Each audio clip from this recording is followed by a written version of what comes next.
Now then, here we are again, Home Life in Lockdown 20, which covers a few of the things that are happening in March 2021. You will see at some point references to other videos along the line, ones that I may or may not have done between now and the end of the month. Anyway, I hope you enjoy this. And it's the first week in March, and this hedge we laid not this winter, the winter before, and it's all growing away and the buds are opening up. Hopefully you can see that. Let me just see where we are, down a bit. Yeah, look, you see, everything's happening. The spring is springing, and it's a beautiful day, absolutely gorgeous. We had a bit of frost this morning, which is fine, I can cope with that, but it's a blue sky. Marvellous. Makes you feel so much better.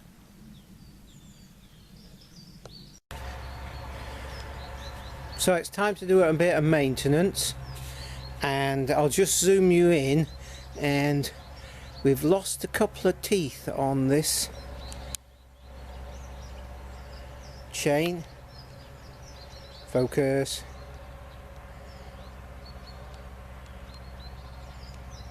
Can you see there?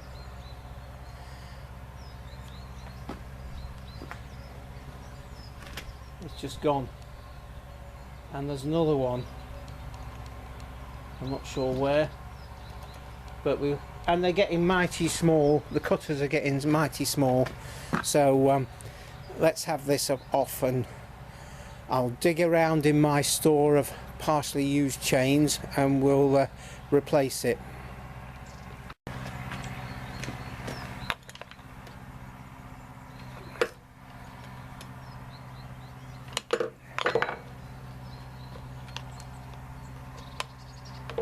This might be quite mucky in here. Oh, it's not that bad. And whilst I'm here, I'm going to lube the clutch bearing.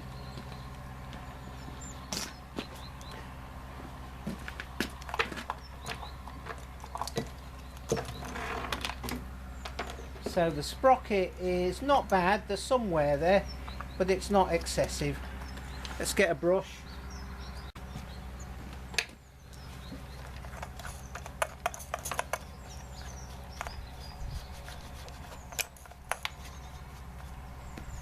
Okay, so lay the saw on its side.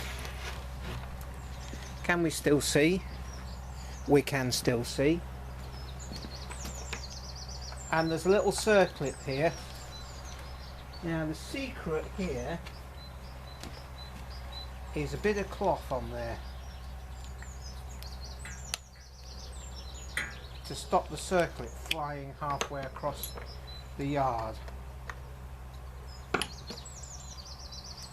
There we go. Take the washer off. This is a rim sprocket. There's a fair bit of wear, but it's not that bad. I think we ought to zoom in on that. Some people will say, oh, you should change that. So a fair bit of wear, but the actual bit in there, the web is still all right. Maybe next time.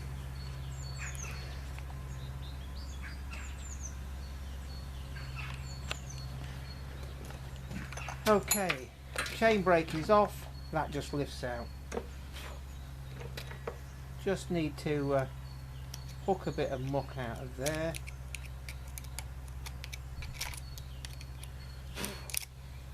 And I know that the oil drive quill is alright because it's been oiling properly, and I can see it here, and it's just, if you move the screwdriver around like that, you'll feel it.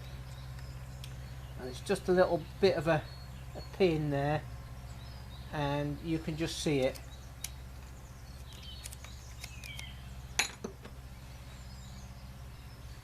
And of course it drives on that notch there.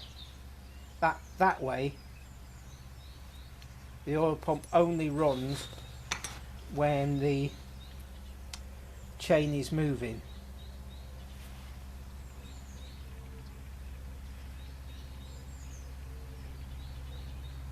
Bit of grease on there. Okay, we've got the oil pump drive there, and we've got the notch there.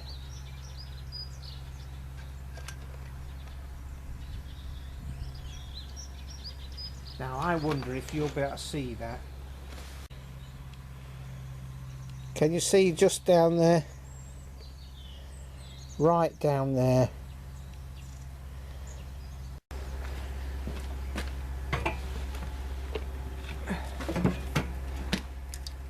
So this is a part worn chain, and that will do nicely. Okay, on the top the cutter's facing forwards. There we go, and even the adjuster lines up.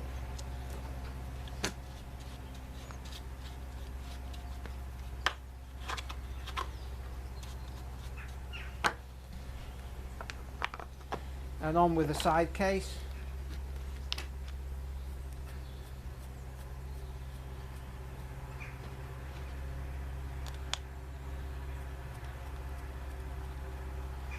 You can hear a tractor in the distance.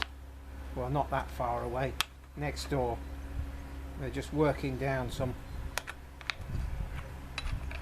They're going to reseed some grassland, which I don't think that's a very good idea. If you've got sort of weedy areas, you're better off mowing it regularly. That will get rid of the weeds rather than disturbing the ground like that. But there you go. Right, I'll need to sharpen that now.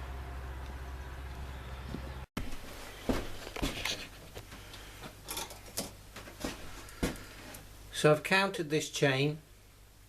It's 56 drive links, and you just count them like this. You stick them like that, 2, 4, 6, 8, 10, etc. So that's 56, so it's not an odd number. And I've split a chain that's slightly too big, and I've marked the drive link that I want to keep at 56, and then we'll just put it in this splitter. There is, I marked it in blue, and I need to remove the tie strap next to it.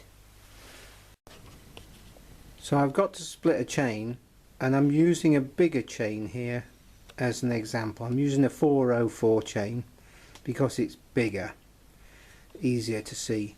We have this block here, and the slots are designed for different sizes of chain, and then we have this splitter here with a spiky bit on the bottom. So let's just see how we get on. Hopefully we can see this.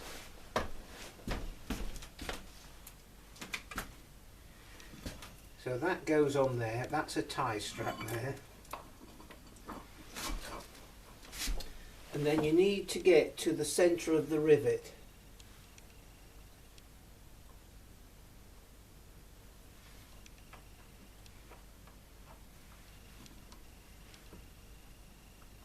And this block supports the chain. I think that is the centre. And you just give it some welly. Okay. Now let's zoom in on that and just see if we can get that again.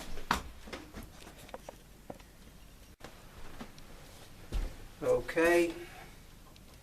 So we've done one, and then we need to get to the centre of the other rivet and see it's fully supported.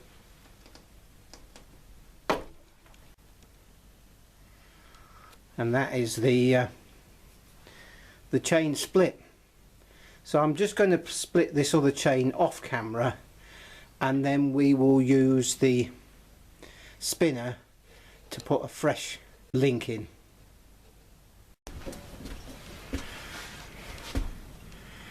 So there is the link, and what you do is you wind this forward to support the rivet, and then put a little bit of oil on here. Move the oil can out of the way. The camera is just in the wrong. That's not quite behaving itself.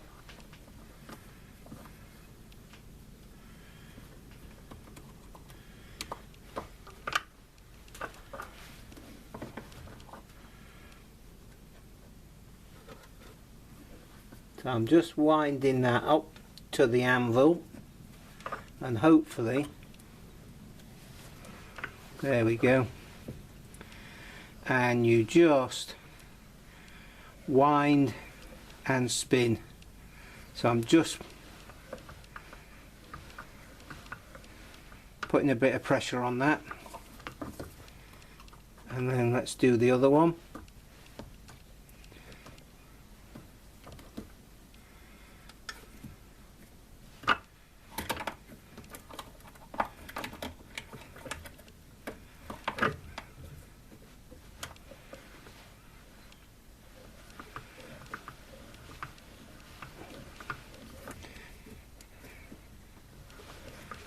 There we go,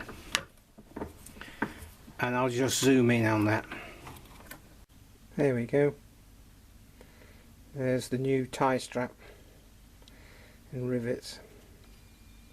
It's just because that chain was just a bit too long, and I don't know where I collected these from, but there must have been a bundle somewhere, and I've only taken 3 or 4 links out, but that'll do. So I've done the sprocket, clutch sprocket bearing on there, and some people will be saying, why aren't you wearing gloves? That's because I'm being careful. And the other people will be saying, why are you using such a short bar? Well, there are 2 reasons. That needs to wind backwards a bit. The first one being because the shorter the bar, the less teeth you have to sharpen, and the other one is a short bar is safer. Still a little bit tight.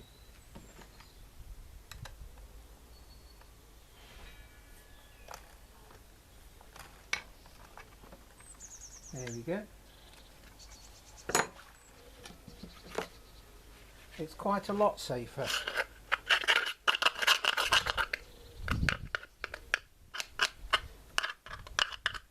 And if you're only cutting small diameter stuff, then a short bar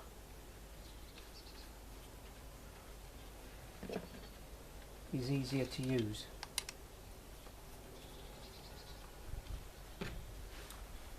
So there you go. I'll just tighten those down, check the tension on the chain, start her up and bed it in, and that's both of my saws rechained, which is great. It's about time. They were all getting a bit worn and knocked about. Now we're up to sort of nearly full-size cutters again.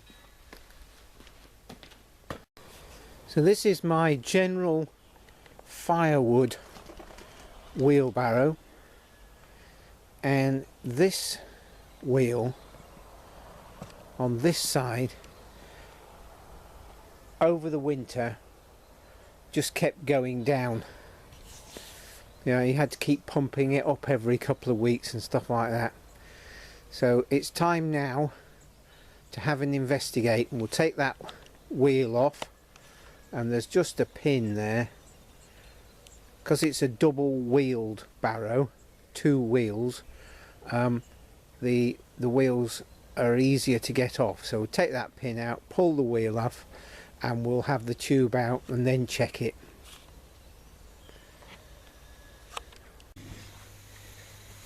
So this is that inner tube. It's quite old because it says made in Yugoslavia.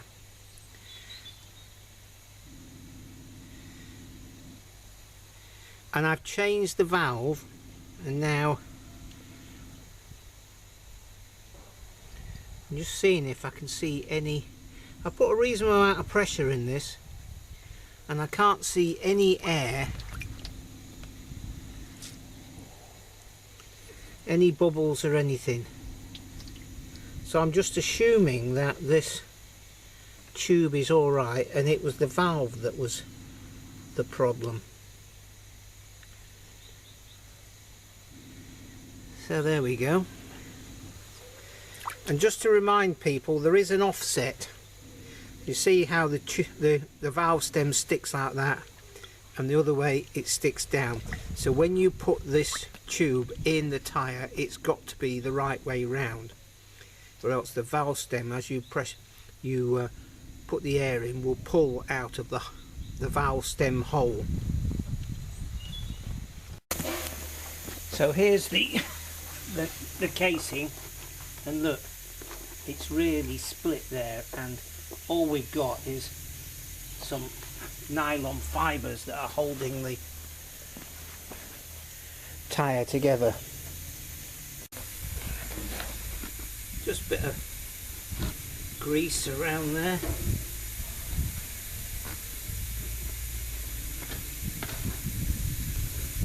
You can use soap, washing up liquid, anything like that.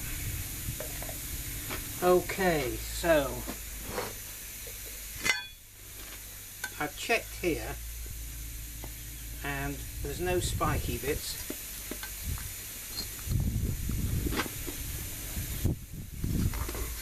There we go. Okay, so the valve hole is there.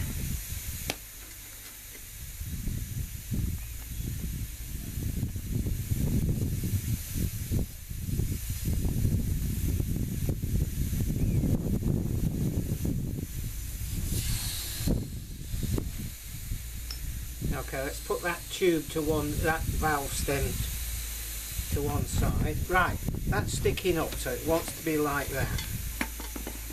I've done all this lot before on another video, I think.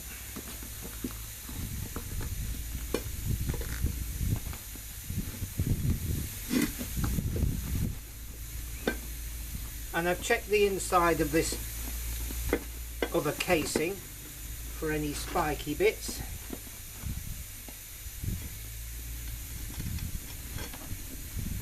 Just put the tube around there. Okay.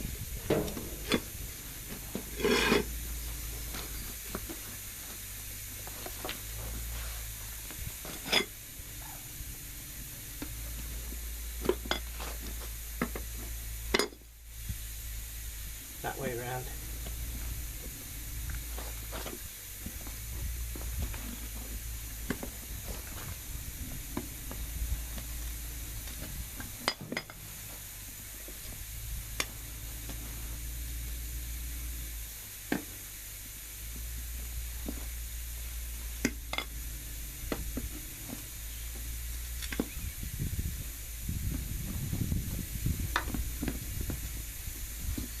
There we go. Right, now that is the new valve that I fitted. Nice and tight.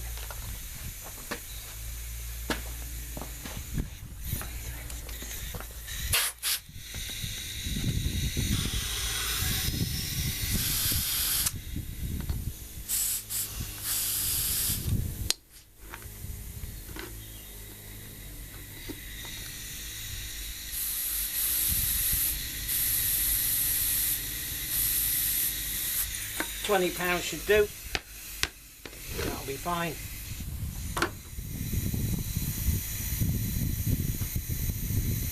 no air's leaking out of that. All I need to do now is to grease that bearing and put it back together.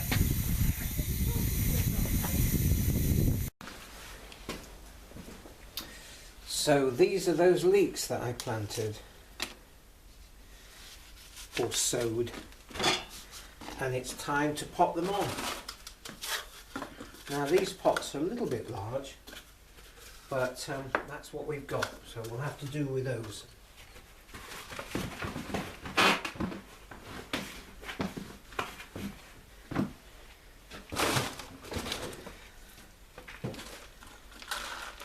But they need potting on gently.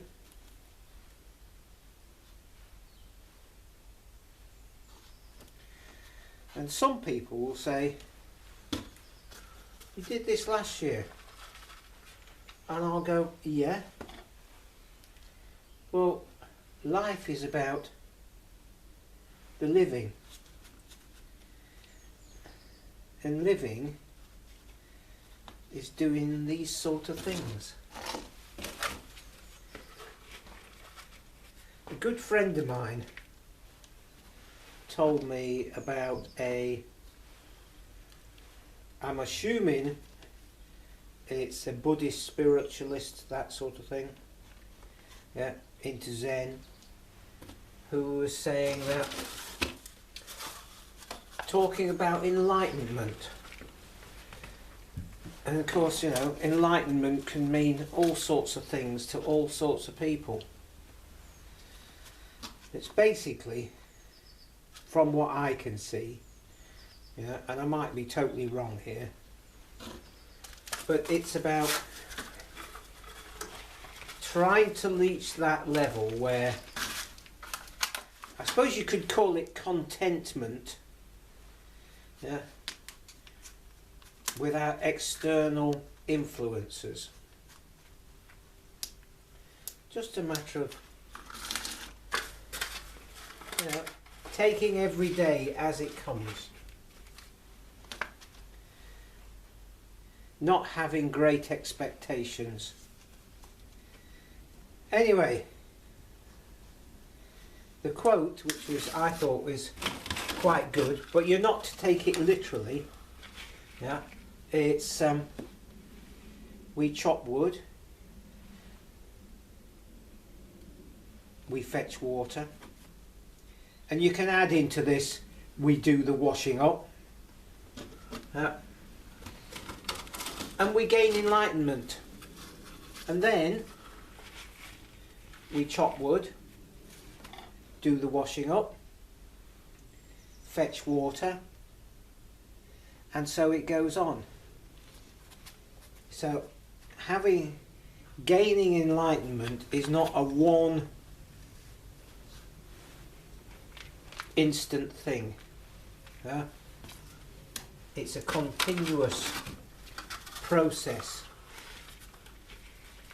of being at one with your environment almost. Not seeking notoriety, not seeking excitement and really wild things, but just being happy with the way things are. I know as you're young, when you're young, you're always seeking a certain vision. But in a book that I was writing that hasn't yet been published, I actually say things like, you don't have to live out in the sticks to live a low impact lifestyle. Yeah? And off-grid is in your head. Because we as humans, we are consumers. But it's a matter of what we consume, where we consume it, to what extent we consume. Anyway, I'm just going to crack on with this. Yeah, there's quite a lot here, which is wonderful. Yeah.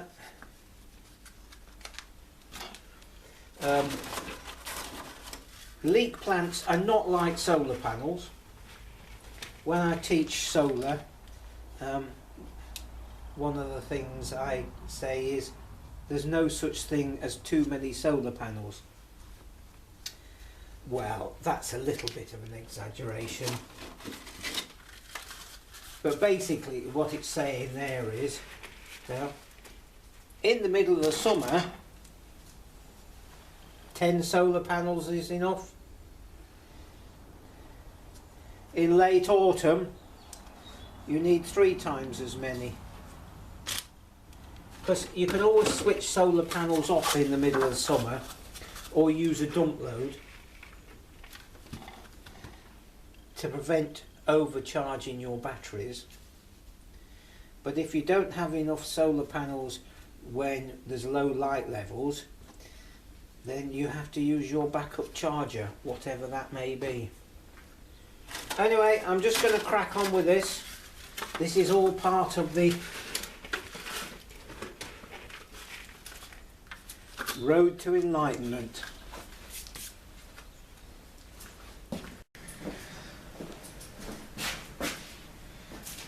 So we've got a lot of chopped vegetables here. We'll stick a bit of oil in the pan. That should do. And into that also we need to add some flavourings. I figure if you're going to roast vegetables, that is smoked paprika, and what else have we got? We've got some madras paste here. Just, you don't want too much of this sort of stuff, about that much.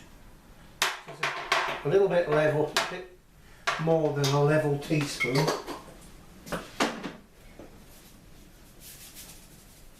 Bit of salt. And some black pepper. And swirl all that lot together. Get it mixed up in the oil.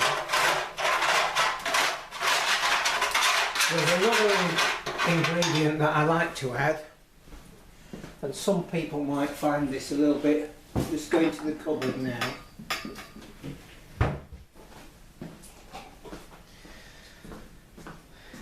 The vinegar, the pickling vinegar from pickled onions.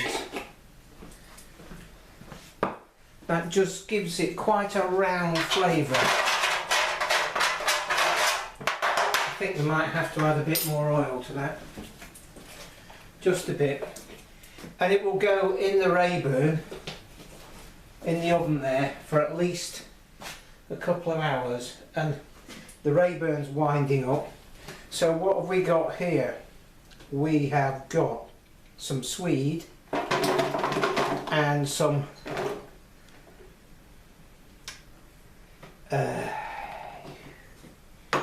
oh good lord, what's it called? And some squash, some honey nut squash. Yeah, and then we got some parsnip, red pepper, potato, and some sweet potato. And then we've got some of our own homegrown garlic, which is quite small but it's viciously strong. Quite a good thing for a general pick-me-up during the winter, like a half of one of those cloves, and just chew it raw. Does you a world of good. There's an old lady in one of the villages who, her son runs a market garden, and we occasionally buy veg from you. Do you know what I've forgotten? I've forgotten the carrots. But we occasionally buy veg from her, grown locally, grown on their own holding, and a few, I don't know, about 6 or 8 weeks ago I went there, and she said, I've got the most awful toothache.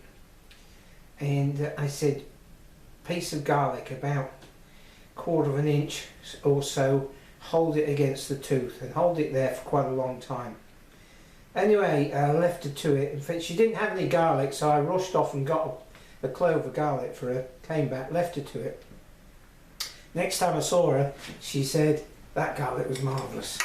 It stopped hurting within about 3/4 of an hour. So there you go. So if you've got a rumbly tooth and you don't get to go to the dentist for a week or so, raw garlic on the tooth. I'm going to cut some carrots and add them to that. Right, here's a bit of carrot.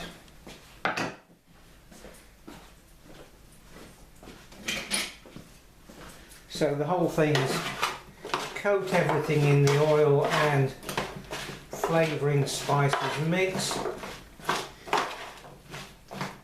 and it wants to go in a hot oven. That's why I've wound the Rayburn up to a good temperature, and I'll just show you that and give it what for.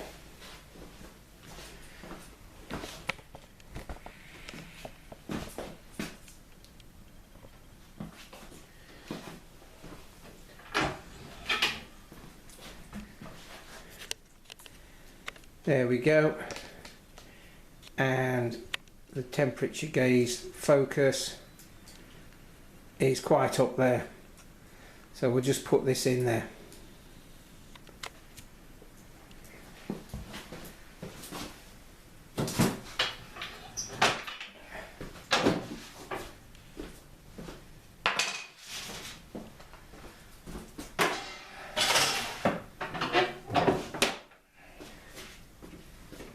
Now we're up to temperature. Slow it down a bit. Okay, get back to you soon.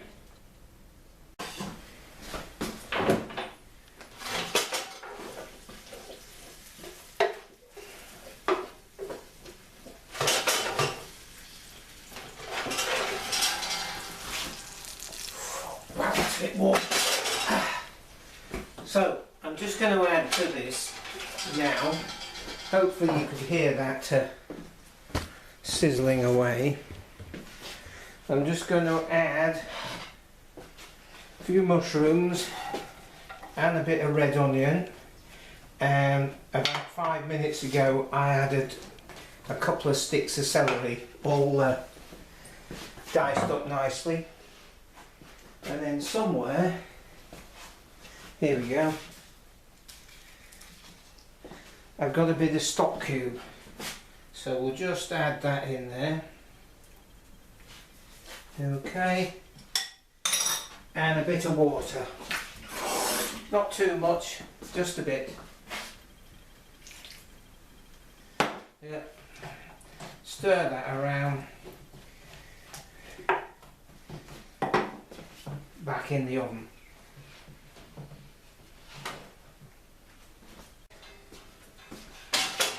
There we go. A few more sticks in there, and we'll leave that to just sort of gently sort of roast, braise away for a while, checking it and just turning it over with a wooden spoon. Make sure it doesn't get too dry, but it shouldn't do. Okay, quite a long time ago I did a video about making buns. I think probably they call them cupcakes now, but we call them buns. And there we go. So this is 3 ounces of margarine or butter, half an ounce of sugar,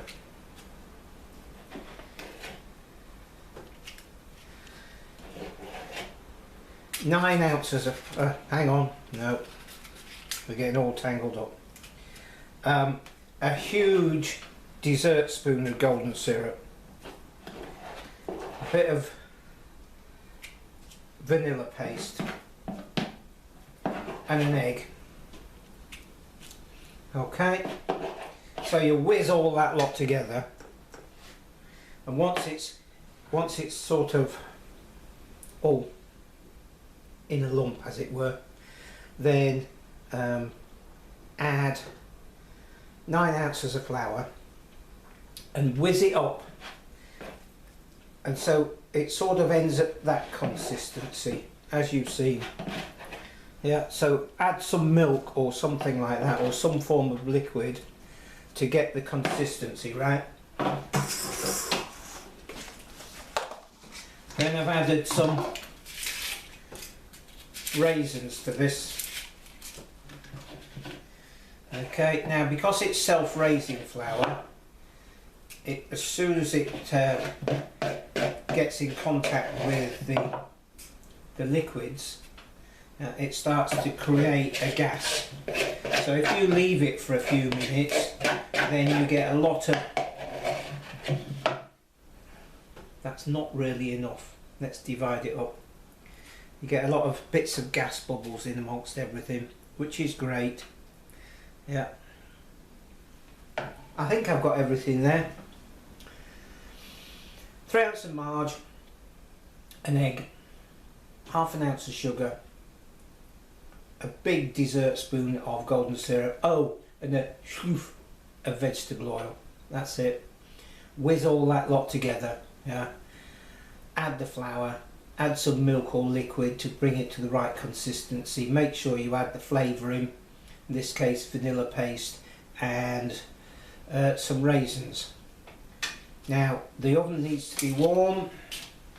Yeah, this has got already started to create air within itself. We'll bang those in the oven for about 25 minutes at gas mark 4, and away we go.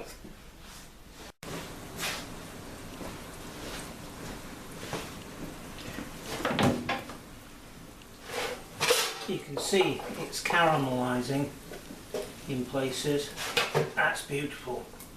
Nicely cooked, a bit crispy in places. That with some rice will be gorgeous.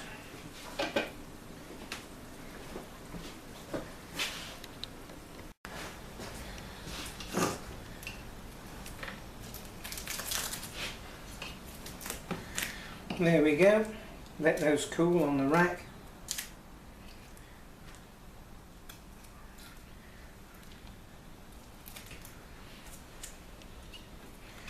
And I always think these are better the next day. They sort of mature a bit. The other ones will be a few more minutes because they were on a lower shelf. Now you remember I did that video about live and dead knots. Well, looky there, it's a floorboard. Yeah, and you can see the bark from the original dead knot or branch. Yeah. So that's sort of, you'd have to put a diamond patch on that. And here's another example where, if you look there, I need to look through the viewfinders to see whether you can see that alright. But look how much that knot has intruded into that board. And you could say, well, you shouldn't machine it like that, but you just mill boards and then you have to sort things out. So just having seen that, and then there's this piece which I suspect is the next one to that, i.e. they were probably, no, not quite. There we are. Hopefully you can see that. But look at this. There you go. There was only a thin bit there, and of course that is not connected to that. There's no connective tissue. So I think you can't have a better example than that, can you?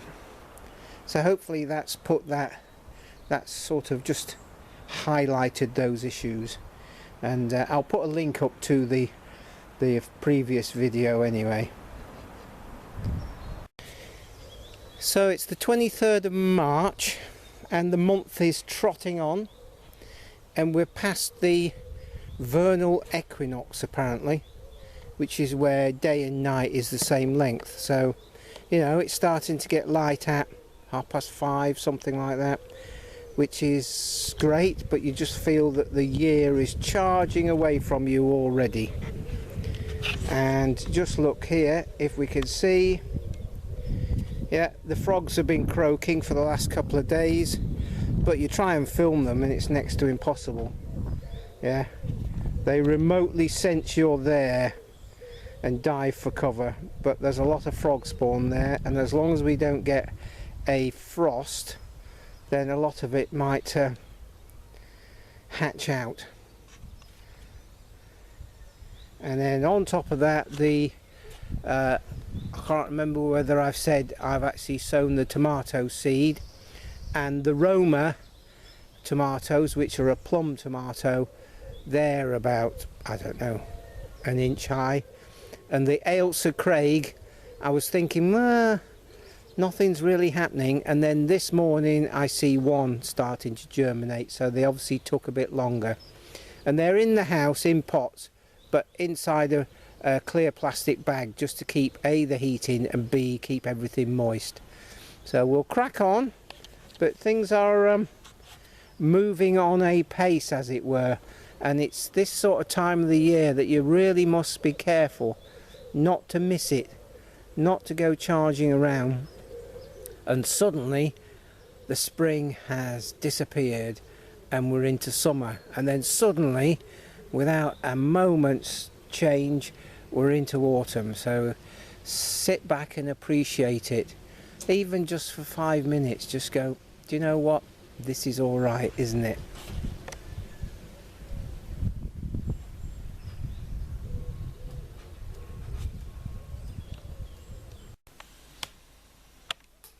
And there's the Roma tomato seedlings growing on. We're in the conservatory, so it's a bit echoey. And the Ailsa Craig have decided to come up now, which is great. And in that plastic bag there is a pot with some Gardener's Delight. That's a small cherry tomato that I only sowed a couple of days ago because I didn't have any seed until recently.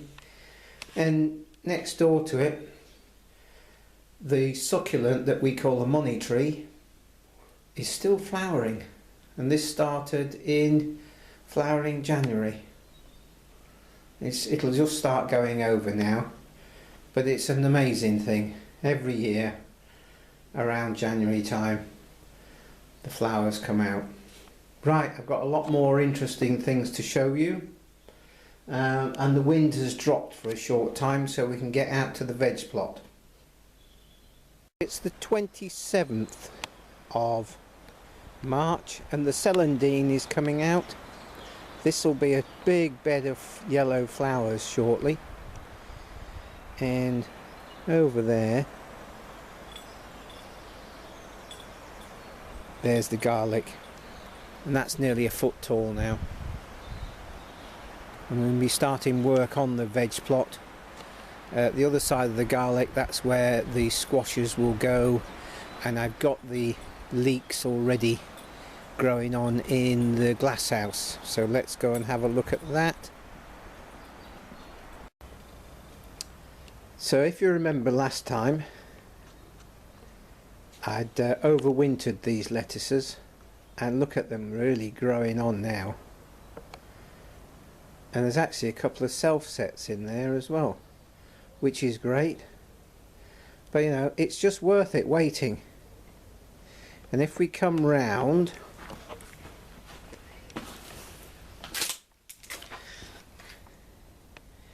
we've got some kale.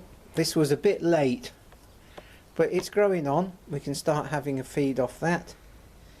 And the next lot of lettuces are there, you know, just happily establishing themselves. And with the potatoes, they seem to be a bit slow, but it's coming together. I'll just move along. So you can just see that's just, they're just coming through. They're just starting to show, which is great. There's one or two. Marvellous. There's two bits there, one there and one there. So the rest won't take very long to get going, and it's a matter of keeping them watered, and it's warm enough now, and apparently I think the clocks change this weekend, so you know, we're back to lighter nights. Marvellous. Makes life so much easier. And there's a few more lettuce there, and part of the successional sowings. This is the next lot just been sown, so hopefully within a week they'll have germinated, and within 2 weeks I can then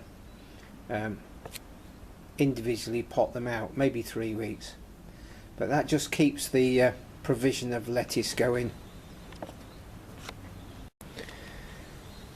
So these are the leeks. They're only sort of 3 inches tall at the moment, but they'll grow on, and they'll want weeding shortly. And just over here, now let me just see if I can find it in the viewfinder. There. Now we store a lot of our own apples, and we're still taking them out of the apple store now. And if anybody has not tasted what you would call a matured apple, it's absolutely gorgeous. But you know, this sort of time of year, the pips in the apples seem to swell up. They've matured with the apple, within the apple itself. And so I decided that I would sow some. And there we go. Yeah, they're germinated. I mean, some of them had just the slightest little inkling of the, I think it's called a petiole or something like that, just the initial shoot coming out of the seed. So I sowed them, and a lot of people will say, yes, but they don't run to true to species or variety. I think variety is the right word, but that doesn't matter, because if you're going to be planting these out in the edge of woodlands and stuff like that, they're habitat trees. But 1987 or something like that, I had a load of apples that I was going to make cider out of, and then it never happened, and they went on the edge of the muck hill, and some of them germinated. Some of the pips germinated, and I grew them on, and they were planted out in the woods, at the edge of the woods, when we planted them in 1988. And we pick apples from them because actually we don't know what variety they are, but they're really good. Some store really well, some are good cookers, and there's one which I wouldn't say is a very good tree because it's got canker, but the apples are absolutely out of this world. We don't get very many, but they're superb.